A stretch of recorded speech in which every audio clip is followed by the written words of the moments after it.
De la economía, se trata de Alberto Garzón, economista, investigador de la Universidad Pablo de Olavide de Sevilla. Señor Garzón, buenos días. Buenos días. Bueno, ¿qué le parece? En la posibilidad, parece que se va a materializar esta misma semana, de recuperar ese impuesto del patrimonio. Yo creo que es un acierto, ¿no? Es cierto que hay que mirarlo también de la vía política y ver que hay un oportunismo bastante claro en cuanto que tenemos las elecciones ahí en noviembre. Pero era necesario, estoy de acuerdo con lo que estáis diciendo, necesitamos un sistema mucho más progresivo, porque lo que hemos estado haciendo en las últimas décadas ha sido restarle progresividad, ha sido rebajar los impuestos directos y en cierta medida los indirectos mantenerlos o incluso a veces subirlos. Lo que nos está restando al sistema, está restando solidaridad, ¿no? Los impuestos necesitamos que sean altos para permitir que tengamos servicios públicos de calidad, pero por supuesto eso significa que las clases altas, las grandes fortunas, van a contribuir más y por supuesto a esto se oponen y hay que entender que esto es una relación de fuerzas entre quienes tienen un dinero que prefieren mantenerlo en su bolsillo a que dedicarlo a financiar la salud pública, que según su propia visión es la salud pública de otros, es la educación pública de otros, no de ellos mismos, ¿no? Entonces, imponer un sistema mucho más progresivo significa en última instancia. Bueno, yo creo que la cuestión del mercado laboral es bastante llamativa, ¿no? Teniendo los parados que tenemos, los 5 millones de parados y el nivel tan alto.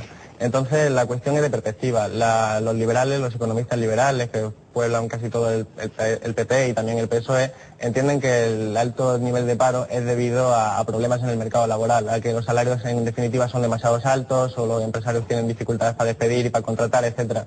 Mientras los economistas de tendencia más socialdemócrata lo que entienden es que el problema del mercado laboral es un problema de demanda, es un problema de que la economía no está creciendo, de que la gente no tiene dinero suficiente para consumir, que las empresas no están invirtiendo porque no tienen incentivos. Entonces las soluciones que se derivan de ambos planteamientos son distintas.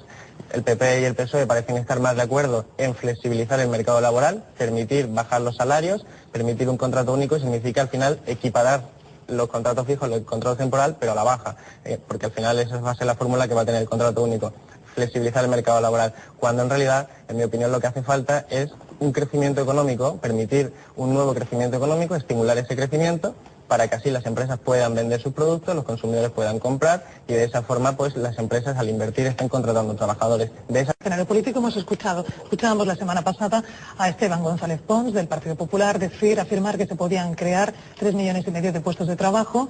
Es verdad que luego, y este fin de semana hemos escuchado a Dolores de Cospedal, secretaria de los Populares, decir que es posible crear 3,5 millones de puestos de trabajo. ¿Es posible? Estamos en campaña electoral, entonces lo que tenemos que tener en cuenta es que estos son más o menos promesas para atraer al electorado. Desde un economista las predicciones son bastante malos. Los economistas usamos modelos que dependen de unos supuestos y hacemos nuestras predicciones. Como hay muchos modelos, al final hay economistas para todos los gustos. Por cierto, que son ustedes objeto de serias dudas sobre la eficacia de sus predicciones. Y con toda la razón del mundo, además, ¿no? Hay que tener en cuenta que al final la economía no es una ciencia exacta, no es la física que puedes saber que lanzas un cohete aquí y acaba allí, sino que es una ciencia social, depende de muchas variables, es imposible predecir, aunque es verdad que hay economistas que se consideran a sí mismos técnicos perfectos que saben predecir. En este caso tenemos al Fondo Monetario Internacional, que nos decían que nunca había crisis y demás, y estamos viendo en qué estado. ¿Vamos a estar peor de lo que estamos ahora?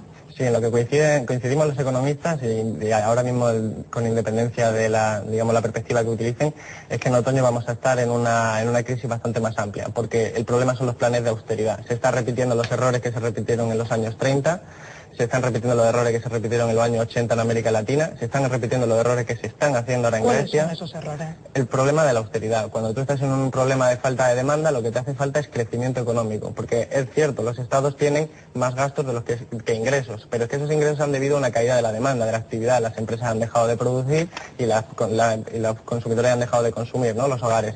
Entonces lo que te hace falta es reactivar la economía con planes de estímulo. Eso es lo que se sacó en claro en los años 30.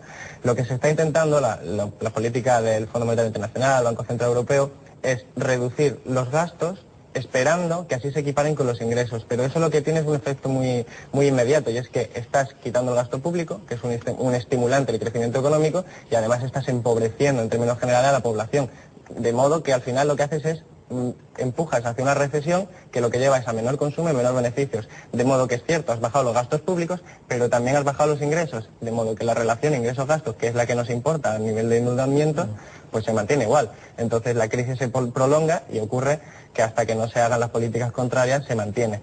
Eso es lo que ocurrió en América Latina, que en los años 80, que al final diferentes países se más allá de la sensación de que aquí es sálvese quien pueda, que unidad, desde luego no va a haber mucha a la hora de afrontar esta crisis. Sí, porque yo creo que partimos de un error de base, ¿no? Que a veces, de forma romántica diría yo, consideramos que la Unión Europea fue la constitución solidaria de los pueblos, cuando realmente, si atendemos a cómo se construyó la Unión Europea, lo que tenemos es que dos grandes naciones, Francia y Alemania, fundamentalmente Alemania y el poder de la banca alemana, impusieron sus condiciones para formar la Unión Europea, condiciones favorables para Alemania, y eso pues al final es un error de base de construcción que estamos arrastrando, y estamos viendo ahora como Grecia, en vez de apoyársele con las medidas adecuadas, pues se le está ahogando en una medida de, bueno, pues no queremos meter más dinero, que es lo que haría falta para recuperar la economía griega, y estamos viendo cómo pues Alemania está imponiendo, y Francia también, las condiciones que son más intereses para sus intereses. Bien, en primer lugar, sobre la primera cuestión, ¿no?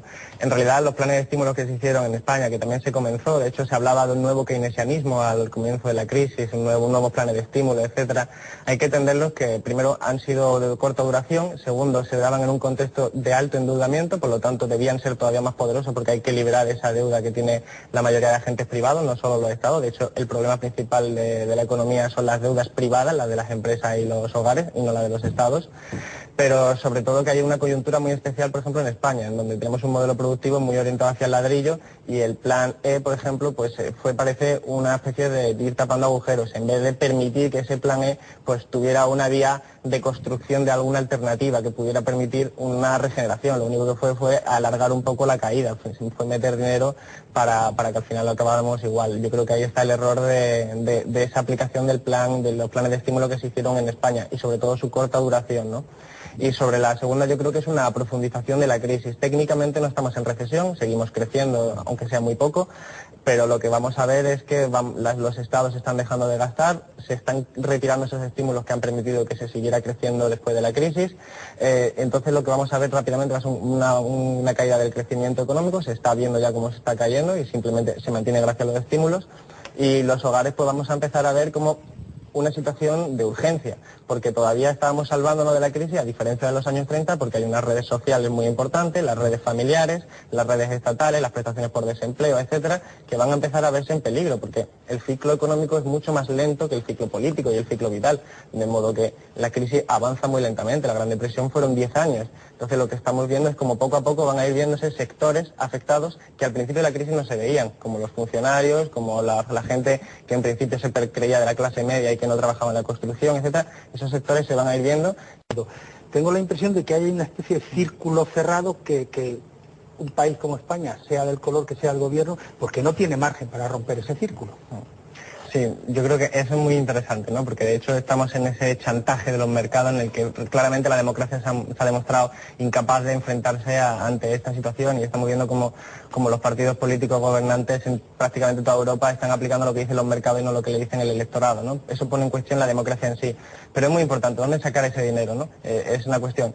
Pues lo que tenemos que atender es que en las últimas décadas se han bajado muchos impuestos. Se creía que estábamos en ese fin de la historia, se han rebajado los impuestos creyendo que eso estimulaba el beneficio económico y que por lo tanto se permitía que las empresas invirtieran y se creara empleo.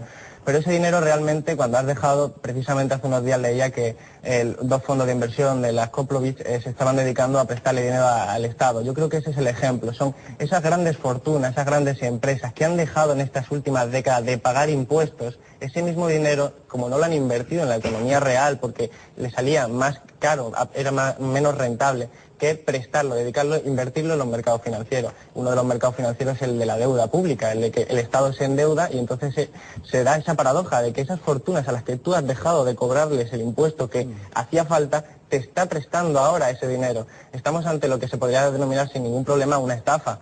Entonces, claro, decimos, sí, es que no nos lo quieren prestar, es que no hacía falta, es que ese dinero por legitimidad nos corresponde, es un impuesto, eso es un dinero que estaba en un impuesto y que hace falta incluso imponer más. Entonces, yo creo que hay que romper con esa lógica impuesta por los economistas de que no se puede tocar este libre mercado, etcétera.